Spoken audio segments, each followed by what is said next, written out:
Assalamualaikum warahmatullahi taala wabarakatuh. Apa khabar semua? Apa perasaan dah sambut Ramadan? Hari pertama hari pertama saya nak buat perkongsian. Bukan perkongsian saham, teknikal analisis, charting bukan tapi kita buat perkongsian apa yang saya dengar daripada tadabbur Al-Quran dengan Ustaz Syari.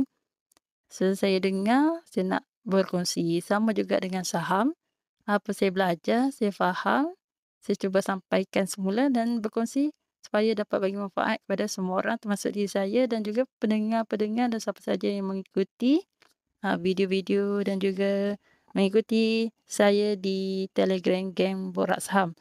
Okey, so untuk kali ni saya akan petik ayat daripada surah Al-Baqarah,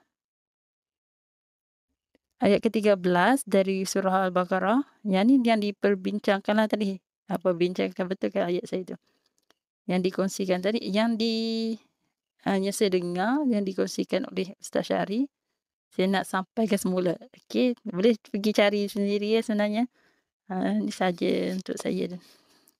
Untuk saya apa ni orang cakap, alang-alang dah ada tu kita sampaikan teruslah. Alang-alang dah dapat apa yang kita dengar, sampaikan. Okey, a'udzubillahi minasyaitonirrajim. Bismillahirrahmanirrahim. وإذا قيل لهم آمنوا كما آمن الناس قالوا أنؤمن كما آمن السفهاء. Dan apabila dikatakan kepada mereka, berimanlah kamu sebagaimana orang lain telah beriman, mereka menjawab, apakah kami akan beriman seperti orang yang kurang akal itu beriman? Ala innahum humus sufaha walakin la ya'lamun. Ingatlah sesungguhnya mereka itulah orang-orang yang kurang akal tetapi mereka tidak tahu. Okey, ni adalah tadi saya minta maaf saya punya bacaan saya tu memang akuilah memang fail lah sebab saya pun dalam proses pembelajaran balik basic Al-Quran, saya cara sebutan makhraj huruf, hukum semua saya out sebenarnya. Okey. So kan ada nak betulkan boleh PM saya. Bagi tahu tu salah tu cara baca tu, bagi tahu saya macam tu. Cuma saya nak cerita penyampaian apa yang saya dengar tu kan. Okey, dari segi apa ni orang panggil, saya dah hilang dah ayat saya. Orang-orang munafik. Saya nak kata orang munafik, saya hilang ayat. Okey. Orang munafik Madinah, dia bagi tomahan pada penganut agama Islam yang baru saja mengerti agama Islam sebab dia dengar Nabi Muhammad sampaikan, Nabi Muhammad sallallahu alaihi wasallam sampaikan. So depa dengar, depa yakin, depa peluk agama Islam. Ni geng munafik ni, dia bagi tomahan. Dia kata orang golongan yang baru masuk agama Islam ni sebagai sufaha. Sufaha ni sebenarnya bodoh lah. Bagi perkataan dia kata bodoh dan ketinggalan zaman, makin mundur. Orang yang mundur ke belakang. Bila peluk Islam tu orang yang ke belakang. Banyak masa tu apa yang saya dengar daripada ustaz kata, masa tu sebenarnya yang munafik ni dia peluk Islam juga sebab dekat Madinah tu bila Nabi Muhammad sampaikan, semua berbondong-bondong masuk agama Islam. Maksudnya bila semua orang masuk, dia pun masuk. Tapi sebenarnya dia bukan masuk betul-betul dia nak masuk Islam, tapi dia nak mencari, macam orang kata cari silap. Ada je tak kena dan dia nak bagi tomahan, nak apa orang kata, nak kritik, nak maki, nak mengeji. Itulah sifat-sifat munafik ni, macam itulah dia perangai dia. Dan sebab itulah Allah balas balik bahawa sufaha tu sebenarnya sifat mereka yang munafik. Sifat munafik. Apakah sifat sufaha tu sebenarnya? Sifat sufaha tu adalah orang yang tidak berfikir panjang. Orang yang melulu, tergopoh gapah dalam membuat keputusan. sampai dia tak dapat natijah lah daripada apa yang nak disampaikan tu. Sebab dia buat setiap perkara dia buat tu sentiasa dalam keadaan tergopoh-gapah, kelam kabut. Memang kita sebenarnya ayat yang buruk dia tu ayat dia bodoh. Tapi kita huraikan sebagai orang yang tidak berfikiran panjang. Sebenarnya boleh juga apply untuk orang saham kan, ramai yang tak berfikiran panjang, tergopoh-gapah, terus beli tanpa buat kajian. Itu sebenarnya refleksi. Setiap ayat tu sebenarnya reflect kepada diri kita yang mendengar ni. Okey, apa sifat sufahat yang ada pada kita? Okey, ada tak aku ni seorang yang tergopoh-gapah? Ada tak aku ni suka cakap tak berfikir panjang, apa-apa buat benda tak fikir panjang? Ataupun adakah kita ni sebaliknya? Okey, tapi sebenarnya kan untuk kita bagi kesedaran pada diri kita, kita kena anggap kita ada perkara buruk tu supaya kita boleh berubah, membuat lebih baik. Kalau kita rasa kita tak ada kekurangan tu, kita tak ada sifat negatif tu, kita tak ada benda kita nak ubah, memang kita baik, tak boleh. Bukan tu tak boleh, sebab tak baiklah untuk kita, sebab kita nak ada perasaan yang kita ni bersalah dan kita nak berubah. Okey. So, sufahat tu sendiri, selain daripada tu adalah sifat yang macam bila tengok orang lebih kan, maksudnya tengok orang kaya, dia nak jadi kaya. Tengok orang ni glamour, ada kuasa, dia pun rasa, hebat. Kalau jadi macam ni, orang ni, ustaz tu katalah, hebat, aku kena join lah. Aku kena jadi orang macam ni. Orang macam ni hebat. Orang kaya tu hebat. Orang cantik tu hebat. Orang ada kereta mewah tu, kereta apa-apa lah yang best-best, orang ni hebat.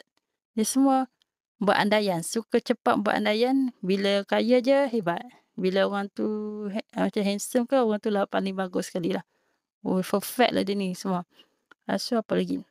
Sifat yang suka rasa sesuatu benda tu, cantik ke, handsome ke, kaya ke, apa tu, semua sifat yang dia rasa hebat lah. Yang dia pun nak juga.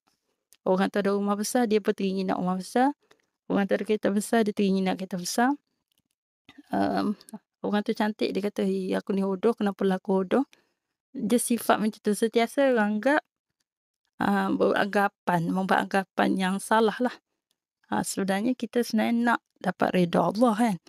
Kalau kita kaya, kita tak gunakan kekayaan kita tu untuk jalan Allah, sebenarnya tak ada makna. Betul? Kita kena gunakan apa yang kita ada tu ke jalan Allah. Buatlah macam mana pun. Ada ilmu, sampaikan. Lillahi ta'ala. Apa sajalah kita buat. Apa saja yang kita ada tu kita guna ke jalan Allah. Kalau kita cantik, mungkin boleh gunakan apa untuk menarik. Tapi tak boleh sebenarnya. Siapa tak pasti. Tapi apa yang kita ada tu kita gunakan ke jalan Allah. Macam mana? Kalau kaya, kita banyakkan sedekah. Buatlah apa-apa program apa-apa, anjurkan program. Kita ada duit, boleh buat apa sajalah. Ada kemampuan.